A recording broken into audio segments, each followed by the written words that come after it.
So well buddies, welcome back in my new class. So today I'm going to start a new chapter and that is playing with numbers. आज हम एक नया chapter पढ़ेंगे, chapter number 3 NCERT class 6 math का, जिसका नाम है playing with numbers. इसमें कई सारे टॉपिक हैं जो मैंने ऑलरेडी जो पहले की वीडियोस बनाई हुई है उसमें बताया हुआ है। For example factors and multiples, उसके बाद हमने देखा था एलसीएम और एचसीएफ, जिसका मैंने एक अलग से वीडियो बनाई हुई है एलसीएम के ऊपर और एचसीएफ के ऊपर। वही सारे टॉपिक्स इसमें भी आएंगे। आई होप कि आपने वो वीडियो देखी भी होगी। अगर नहीं भी देखे होंगे तो कोई बात नहीं, हम पहले उसको रिवाइज करेंगे, एक बार मैं और आपको समझाऊंगी, उसके बाद हम इस चैप्टर की शुरुआत करेंगे, क्योंकि चैप्टर में उन्हीं टॉपिक से क्वेश्चन आएंगे। तो इस टॉपिक को ध्यान से देखिएगा। आज हमारे इस चैप्टर का इंट्रो है, नेक्स्ट वीडियो में हम एक्सरसाइज के क्वेश्चन सॉल्व करेंगे, बट फिलहाल आज हम देखेंगे इस चैप्टर का इंट्रो। चलिए स्टार्ट करते हैं। देखिए, पहला टॉपिक है हमारा फैक्टर्स एंड मल्टीपल्स। फैक्टर्स और मल्टीपल्स क्या होते हैं, ठीक है। पहले हम बात करेंगे फैक्टर्स की, उसके बाद हम बात करेंगे मल्टीपल्स की। जैसे आप यहाँ पे ले लीजिए 6। अगर आपसे कोई पूछ दे कि 6 के फैक्टर क्या होंगे, तो 6 के फैक्टर निकालने का मतलब ये है कि आपको वो नंबर बताना है जिससे आपका 6 कैंसिल होगा, जिसके टेबल में 6 आएगा, ठीक है। तो 6 किसके टेबल में आएगा? सबसे पहले तो 1 के टेबल में आएगा। उसके बाद 2 का टेबल जब आप 3 टाइम्स पढ़ते हैं, 2 1 2, 2 2 4, 2 3 6, तो 3 टाइम्स कैंसिल होता है, यानी इसका फैक्टर क्या हो गया? 2। उसके बाद 3 के टेबल में भी 6 आता है, यानी इसका फैक्टर क्या हो गया? 3। उसके बाद 4 के टेबल में 6 नहीं आता है, तो 4 6 का फैक्टर नहीं है। 5 भी 6 का फैक्टर नहीं है। 6 जो है वो 6 का फैक्टर है। इसके बाद कोई और नंबर नहीं आ सकता है। तो किसी चीज का फैक्टर निकालने का मतलब ये है कि वो नंबर जिससे जिससे कैंसिल होगा वही उसके फैक्टर हो जाएंगे। जैसे मैंने आपसे पूछा 4 के फैक्टर क्या होंगे, सबसे पहले 4 का फैक्टर होगा 1। हर नंबर का फैक्टर 1 होता है, ठीक है। उसके बाद आप देखेंगे 2 से 4 कैंसिल होगा, तो 2 हो गया 4 का फैक्टर। उसके बाद 3 से कैंसिल नहीं होगा, फिर 4 से कैंसिल होगा, यानी 1 2 4 3 क्या हो गए? 4 के फैक्टर्स हो गए, ठीक है। तो इस तरीके से हम फैक्टर निकालते हैं किसी भी नंबर का। अब हम बात करेंगे मल्टीपल्स। मैंने आपसे पूछ दिया कि 6 का मल्टीपल्स बताइए। 6 का मल्टीपल्स का मतलब ये है कि 6 का आप मल्टीप्लाई करेंगे। तो सबसे पहले मान लीजिए 6 का आपने मल्टीप्लाई किया 1 में, तो क्या हो गया? 6। फिर 6 का 2 में 12, फिर 6 का 3 में 18, फिर 6 का 4 में 6 4 24। इसी तरीके से आगे बढ़ते हुए चले जाएंगे। ये इन्फिनिटी होते हैं। फैक्टर्स का मतलब ये था कि इस नंबर से ये कैंसिल होना चाहिए, ठीक है। मल्टीपल्स का मतलब ये है कि 6 से ये कैंसिल होना चाहिए। समझ में आया आपको कि फैक्टर्स का मतलब ये कि इससे ये नंबर कैंसिल होना चाहिए, और मल्टीपल्स का मतलब ये है कि इस नंबर से ये सब कैंसिल होने चाहिए, ठीक है। तो ये जो होता है, फैक्टर्स जो होते हैं वो निश्चित होते हैं कि कितने होंगे, 4 होंगे, 6 होंगे, 10 होंगे, जितने भी होंगे फिक्स होंगे। बट मल्टीपल्स फिक्स नहीं होते हैं, क्योंकि 6 का आपने 1 टाइम टेबल पढ़ा 6 हुआ, 6 का 2 टाइम 12, 6 का 100 टाइम्स पढ़ेंगे 600 होगा, 6 का 200 टाइम्स पढ़ेंगे 1200 होगा। तो ये इन्फिनिटी होता है, ठीक है। तो ये हो गए हमारे फैक्टर्स और मल्टीपल्स। आई होप कि आप समझ गए होंगे। एक बार आप मुझे कमेंट सेक्शन में 12 के फैक्टर्स और 12 के मल्टीपल्स निकाल के बताइएगा क्या क्या होता है, ठीक है। उसके बाद हम कुछ देख लेते हैं, इसमें नोट्स में आप लिख लीजिएगा। 1 is a factor of all the numbers. जो मैंने बताया कि 1 जो है वो सभी नंबर के फैक्टर्स है, ठीक है। क्योंकि जो भी आप लिखेंगे, यहाँ 12 भी लिखेंगे वो भी 1 से कैंसिल होगा, 15 लिखेंगे वो भी 1 से कैंसिल होगा, यानी कि 1 जो है वो सभी नंबर के क्या होते हैं? फैक्टर्स होते हैं। नंबर इटसेल्फ, और जो खुद नंबर होता है वो भी फैक्टर्स होते हैं। जैसे 6 का फैक्टर 6 यहाँ पे आया है, तो 1 और जो नंबर है वो खुद हर नंबर का फैक्टर होगा। जैसे 12 का फैक्टर 12 भी होगा, 20 का फैक्टर 20 भी होगा, क्योंकि 20 से भी कैंसिल हो रहा है, 20 12 से भी हो रहा है, तो नंबर खुद भी खुद का फैक्टर होता है, और क्या होता है? 1 होता है, ठीक है। Number of factors are fixed. जो फैक्टर्स है नंबर के वो फिक्स्ड है। जैसे मैंने आपको बताया कि 6 के फैक्टर्स कितने हैं? 1 2 3 4, इससे ज्यादा नहीं हो सकता है। तो फैक्टर्स क्या होते हैं? फिक्स्ड होते हैं। उसी का अपोजिट मल्टीपल्स है। मल्टीपल्स फिक्स्ड नहीं होते, मल्टीपल्स इन्फिनिटी होते हैं, ठीक है। फैक्टर्स आर इक्वल टू और less than the numbers.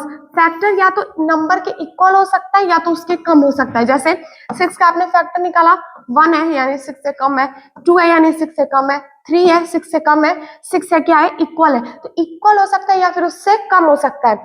Multiples are equal और ग्रेटर, और मल्टीपल्स जो है या तो इक्वल होगा या तो बड़ा होगा, छोटा नहीं हो सकता है। जैसे आपने मल्टीपल निकाला 6 का, ये इक्वल है, 12 6 से बड़ा है, 18 6 से बड़ा है। फैक्टर्स या तो कम होंगे या बराबर होंगे, मल्टीपल्स या तो बराबर होंगे या तो ज्यादा होंगे। तो ये थे हमारे फैक्टर्स और मल्टीपल्स के कुछ पॉइंट। आई होप कि आप फैक्टर्स और मल्टीपल्स समझ गए होंगे। अब हम नेक्स्ट टॉपिक देखते हैं। नेक्स्ट टॉपिक में दिया है prime number and composite number. Prime number क्या होता है, कंपोजिट नंबर क्या होता है। प्राइम नंबर का मतलब ये है कि वो नंबर जो खुद से कैंसिल हो और 1 से कैंसिल हो, वो होता है हमारा प्राइम नंबर। जैसे 2 खुद से कैंसिल हो सकता है यानी 2 से, या फिर 1 से कैंसिल हो सकता है। ऐसे ही 3 खुद से कैंसिल हो सकता है या फिर 1 से। ऐसे ही हम आते हैं 5, देन 7, 13। ये सब नंबर ऐसे हैं। प्राइम नंबर का मतलब यही होता है कि जो या तो खुद से कैंसिल होगा या तो 1 से कैंसिल होगा, उसे हम क्या कहते हैं, प्राइम नंबर कहते हैं। अब हम बात करेंगे कंपोजिट नंबर की। कंपोजिट नंबर का मतलब ये है कि कोई नंबर खुद से तो कैंसिल होगा ही, 1 से भी कैंसिल होगा, बट उससे ज्यादा भी नंबर से अगर कैंसिल होता है उसको हम बोलते हैं कंपोजिट नंबर। जैसे आप यहाँ पे लिखिए 6 किससे किससे कैंसिल हो सकता है, 1 से, 2 से, 3 से, 6 से, यानी आपका 1 2 ज्यादा आ गया उससे, यानी 4 नंबर से कैंसिल हो रहा है, तो इसका मतलब ये क्या है, कंपोजिट नंबर है। ठीक है, तो प्राइम नंबर का मतलब ये होता है कि जो नंबर खुद से कैंसिल हो या फिर 1 से, उसको हम कहते हैं प्राइम नंबर। कंपोजिट नंबर का मतलब ये होता है कि जो 2 नंबर से ज्यादा से कैंसिल होता है, उसको हम क्या कहते हैं, कंपोजिट नंबर। अब सवाल ये उठता है कि 1 क्या है, 1 कंपोजिट है या फिर प्राइम नंबर है। 1 हमें नहीं समझ में आता है कि प्राइम है या कंपोजिट, ज्यादातर लोग इसको प्राइम समझते हैं, बट ऐसा नहीं है। 1 आपका 1 is neither prime nor composite number, ना प्राइम है ना कंपोजिट नंबर है। तो इस चीज को याद रखिएगा, कभी कभी क्वेश्चन पूछ देता है तो हम प्राइम नंबर पे सेलेक्ट कर देते हैं, बट ऐसा नहीं है। 1 ना प्राइम है ना कंपोजिट है। सो आई होप आप समझ गए होंगे कि प्राइम क्या होता है, कंपोजिट क्या होता है। प्राइम नंबर का मतलब ये है कि जो 1 से कैंसिल और खुद के नंबर से कैंसिल है, उसे प्राइम नंबर कहते हैं। कंपोजिट का मतलब ये है कि जो दूसरों के टेबल में भी आता है, उसे हम क्या कहते हैं, कंपोजिट नंबर। ठीक है, नेक्स्ट टॉपिक देखते हैं। नेक्स्ट टॉपिक हमारा लिखा हुआ है कॉमन फैक्टर। कॉमन फैक्टर क्या होते हैं, जैसे मान लीजिए आपसे पूछ दिया 4 और 2 का कॉमन फैक्टर क्या है। ठीक है, इसको क्या करेंगे, आपको एलसीएम निकालना मैंने बताया था, उसी हिसाब से पहले एलसीएम निकालिए या फिर आप फैक्टर के हिसाब से निकालिए। जैसे 4 किससे कैंसिल होगा, पहले तो 1 से कैंसिल होगा, उसके बाद 2 से होगा, 3 से नहीं होगा, 4 से होगा। ठीक है, ये इसका हो गया फैक्टर। 2 देखिए किससे कैंसिल होगा, 1 से होगा, 2 से होगा, इसके बाद किसी नंबर से नहीं होगा। तो इसका अगर कॉमन फैक्टर निकालना है तो हम देखेंगे कौन सा ऐसा नंबर है जो दोनों में आता है। 1 दोनों में आया है, 2 दोनों में आया है, यानी इसका अगर निकालना रहेगा कॉमन फैक्टर हो जाएगा 1 इंटू 2, यानी क्या आ गया, 2। इसका कॉमन फैक्टर क्या आया है, 2। एक और हम देख लेते हैं, जैसे आपने ले लिया 6 और यहाँ पे ले लिया आपने 12। पहले आप देखिए 1 से कैंसिल होगा, ठीक है, उसके बाद 1 हो गया, फिर 2 से, 2 के टेबल में 6 आता है, फिर 3 के टेबल में 6 आता है, उसके बाद 4 में नहीं आएगा, 5 में नहीं आएगा, 6 में आएगा। ठीक है, इसको देखेंगे 1 के टेबल में 12, देन 2 के टेबल में 12, 3 में भी आएगा, 4 में आएगा, 5 में नहीं आएगा, 6 में आएगा, 7 8 9 10 11 इसमें नहीं आएगा, किस में आएगा, 12 में। अब देखिए दोनों में कॉमन क्या है, पहले तो 1 कॉमन है, फिर 2 कॉमन है, उसके बाद 6 कॉमन है। ठीक है, और 3 भी कॉमन है, सॉरी ये 3 छूट गया था, 3 भी कॉमन है। यानी कौन कौन से कॉमन हो गया, 1 इंटू 2 इंटू 3 इंटू 6। इसका आंसर क्या आ गया, 1 का 2 में टेबल पढ़ेंगे, 2 2 3 जा 6, 6 6 जा 36। इसका कॉमन फैक्टर क्या आ गया, 36। तो अगर कॉमन फैक्टर निकालना रहेगा, पहले तो दोनों नंबर का अलग अलग फैक्टर निकाल लीजिए, जो दोनों नंबर में कॉमन है वही आपका हो जाएगा कॉमन फैक्टर। एक चीज और कि मान लीजिए अगर कोई नंबर नहीं मिल रहा है, ठीक है, जैसे मान लीजिए आपने ले लिया 5 और यहाँ पे ले लिया आपने 6, तो इसका 1 हो जाएगा, उसके बाद 5 और यहाँ पे क्या हो जाएगा 1, देन 2, उसके बाद आपका हो जाएगा 3। तो इसमें कुछ कॉमन नहीं है, 1 है, तो इसका आंसर क्या हो जाएगा 1। यानी कुछ कॉमन नहीं है तो फिर भी क्या कॉमन रहेगा, 1। तो ये नंबर रहेगा 1। ठीक है, तो आपको आई होप कॉमन फैक्टर समझ में आ गया होगा। पहले अलग अलग नंबर का फैक्टर निकालिए, जो दोनों में कॉमन है वही हो गया आपका कॉमन फैक्टर। उसके बाद हम देखेंगे कॉमन मल्टीपल्स, ये भी सेम। फॉर एग्जांपल मैंने आपसे पूछ लिया 4 और 6 का मल्टीपल्स बताइए। 4 का टेबल आप पढ़ेंगे 1 टाइम 4, देन 8 12 16 20, 24, ठीक है, सो ऑन ऐसे ही चलता हुआ चला जाएगा। अब देखेंगे 6 का, 6, 12, 18, 24, 30, 36, ये भी ऐसे ही सो ऑन। मैंने बोला था इन्फिनिटी होता है। अब आप जैसे इसको मैच करेंगे, ये हो जाएगा 12, इन दोनों में जो आया है, ठीक है। उसके बाद क्या आ रहा है 24। अभी आपको नंबर क्या दिख रहा है 12 इंटू 24, लेकिन सिर्फ जरूरी नहीं है कि 12 इंटू 24 ही कॉमन हो, और भी कई सारे नंबर हो सकते हैं मल्टीपल्स में जो कॉमन होंगे, ठीक है। तो कॉमन मल्टीपल्स पूछेगा एकदम एग्जैक्ट नहीं आ सकता है, हो सकता है कोई इसके आगे लेके चला जाए। जैसे अगर आप ये 36 4 9 जा करेंगे 36 होगा, इसमें भी 36 है, उसमें भी 36 है, तो ये फिक्स नहीं होता है। फैक्टर्स आपके फिक्स होते हैं क्योंकि पता है कि फैक्टर्स में इतना ही नंबर हो सकता है, उससे ज्यादा नहीं, बट मल्टीपल्स में ऐसा नहीं पता है, इसलिए मल्टीपल्स के कॉमन मल्टीपल्स फिक्स नहीं होते हैं, ठीक है। नेक्स्ट टॉपिक देखते हैं। नेक्स्ट टॉपिक में दिया हुआ है प्राइम फैक्टराइजेशन। जैसे मान लीजिए कोई नंबर दे दिया, यहाँ पे दे दिया है 12, ठीक है, आपको प्राइम फैक्टराइजेशन करना है, तो आप क्या करेंगे, पहले आप देखिए ये किस किस नंबर से कटेगा, ठीक है। ये कटेगा 2, 6, 2 से भी कैंसिल होगा, 6 से भी कैंसिल होगा, 2 इंटू 6 क्या हो जाएगा 12। अब इसको और आगे लेकर जाएंगे हम, ये 1, ये हो जाएगा 2, उसके बाद इसको लेकर के जाएंगे, ये हो जाएगा 2 इंटू 3, यानी इसका क्या क्या आ गया 1 2 2 3, 1 2 2 3, ये हो गया इसके प्राइम फैक्टराइजेशन। ये तो ट्री मेथड हो गया सॉल्व करने का, बट एक हमारे पास मेथड होता है जैसे हम एलसीएम निकालते हैं। ये 12 है, इसको कैंसिल करते हुए चले जाइए। पहले आप 2 से करेंगे कितने टाइम्स जाएगा 6 टाइम, देन 2 से करेंगे कितने टाइम्स जाएगा 3 टाइम्स। अब 2 से नहीं जाएगा, किससे जाएगा 3 से, कितना हो गया 1। तो इसका आंसर देखिए, इसको मल्टीप्लाई आप करते 2 इंटू 2 इंटू 3 कितना आता 2 2 जा 4 3 जा 12। तो ऐसे सेम ये भी आ गया 2 इंटू 2 इंटू 3 कितना आ गया 12। तो ये आपके दो मेथड है प्राइम फैक्टराइजेशन करने के, एक हो गया ट्री मेथड जिसका हम यूज बहुत कम करते हैं, और एक होता है ये एलसीएम वाला मेथड जिसका हम यूज बहुत ज्यादा करते हैं। दोनों आपको आना चाहिए। ट्री मेथड अगर नहीं समझ में आ रहा है कोई बात नहीं, एक मेथड आपको समझ में आना चाहिए क्योंकि क्वेश्चन तो जरूर आएगा, ठीक है। तो पहले आप क्या किया, पहले आपने क्या किया 12 को दो पार्ट में डिवाइड किया, तो 2 और 6 कर दिया आप, यानी 2 6 12। उसके बाद अगेन दो पार्ट में आप डिवाइड करेंगे, तो ये हो गया 1 और 2, और ये हो गया 2 और 3। ये जो नंबर्स आएंगे यही इसका क्या हो जाएगा प्राइम फैक्टराइजेशन। इसमें क्या करेंगे एलसीएम में, पहले देखेंगे ये नंबर किससे कैंसिल हो रहा है, उससे कैंसिल करेंगे, जितनी बार जाएगा वो नीचे लिखेंगे, बाकी ऊपर। फिर देखेंगे किससे कैंसिल हो रहा है, ऐसे ही करते जाएंगे जब तक लास्ट में 1 नहीं आ जाएगा। उसके बाद ये जो नंबर रहेगा वो क्या हो जाएगा मल्टीप्लाई हो जाएगा। ये हो गया आपका प्राइम फैक्टराइजेशन मेथड, ठीक है। नेक्स्ट टॉपिक देखते हैं। देखिए अब हम बात करेंगे एचसीएफ की। एचसीएफ का मतलब होता है हाईएस्ट कॉमन फैक्टर।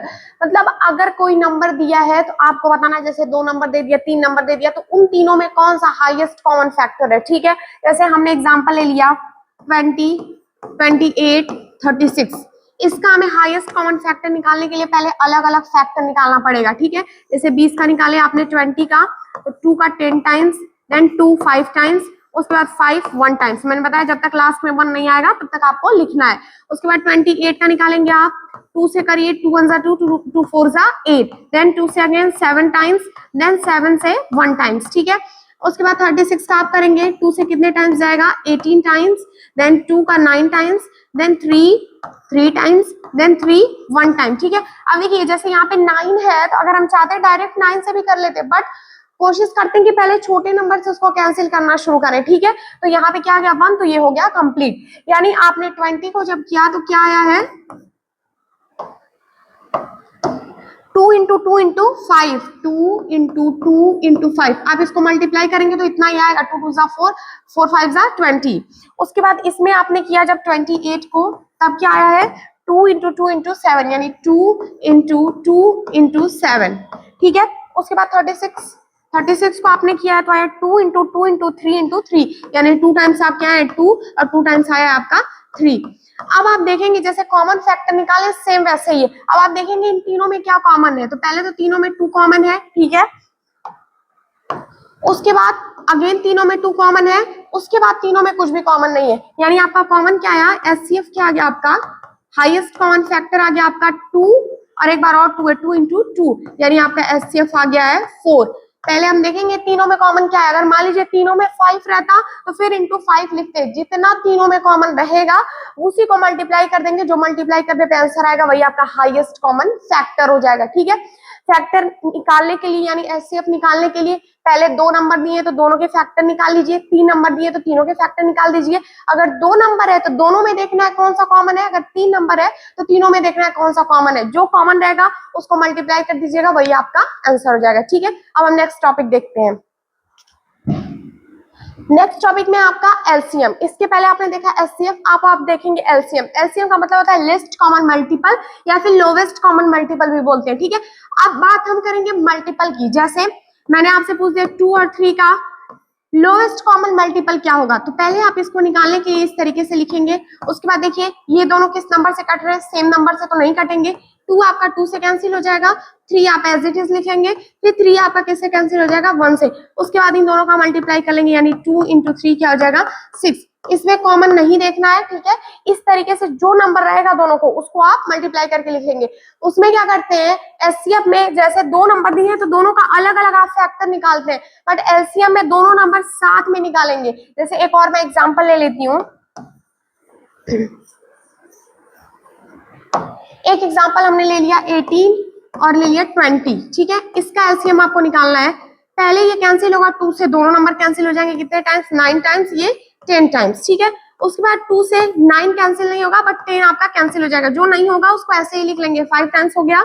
उसके बाद 9 और 5 किससे कैंसिल हो सकता है, 3 से 9 कैंसिल हो सकता है 3 टाइम्स, देन ये हो गया 5। अगेन 3 से 3 1 टाइम्स, 5 से 5 1 टाइम्स, ये कितना आ गया, ये आप लिखेंगे 2 into 2, again 3 into 3 into 5, 3 into 3 into 5, यानी 2 का 2 टाइम्स टेबल 4, 4 का 3 टाइम्स 12, देन 12 का 3 टाइम्स 36, और 36 का टेबल आप 5 टाइम्स पढ़ेंगे, कितना होगा, 5 का 6 टाइम्स 30, 0 3, 5 से जब 15 और 3 ऐड करेंगे 18। आपका आंसर क्या आ गया, 180। यानी जब आपने एलसीएम निकाला है तो इसका मल्टीप्लाई करके आंसर कितना है, 180। कोई आपसे पूछेगा 18 और 20 का एलसीएम क्या, तो आप क्या बताएंगे, 180। तो ये था एचसीएफ और एलसीएम। एचसीएफ में हमें हाईएस्ट कॉमन फैक्टर निकालना होता है कि कौन सा हाईएस्ट है, और एलसीएम में आपको लिस्ट कॉमन मल्टीपल निकालना होता है, इसमें मल्टीपल रहता है उसमें फैक्टर्स। आपने फैक्टर्स मल्टीपल समझ लिए। तो आज हमने देखा पहले फैक्टर्स और मल्टीपल्स, उसके बाद मैंने आपको कई टॉपिक्स पढ़ाए, प्राइम फैक्टराइजेशन मेथड हमने देखा है, कॉमन मल्टीपल, कॉमन फैक्टर, उसके बाद एलसीएम और एचसीएफ। तो ये थे हमारे कुछ टॉपिक्स। अगर आपको एलसीएम एचसीएफ निकालने नहीं आता है तो और भी मैंने वीडियोस बनाई हुई है अलग से एलसीएम एचसीएफ की, आप एक बार उसको देख लीजिएगा, आपको बहुत अच्छे समझ में आ जाएगा। नेक्स्ट वीडियो में हम करेंगे एक्सरसाइज के क्वेश्चन, जिसमें ये टॉपिक यूज होंगे, अच्छे से ये टॉपिक समझिएगा, उसके बाद हम क्वेश्चन में उसको अप्लाई करेंगे। ठीक है, अब मिलते हैं नेक्स्ट वीडियो में। Thank you so much for watching.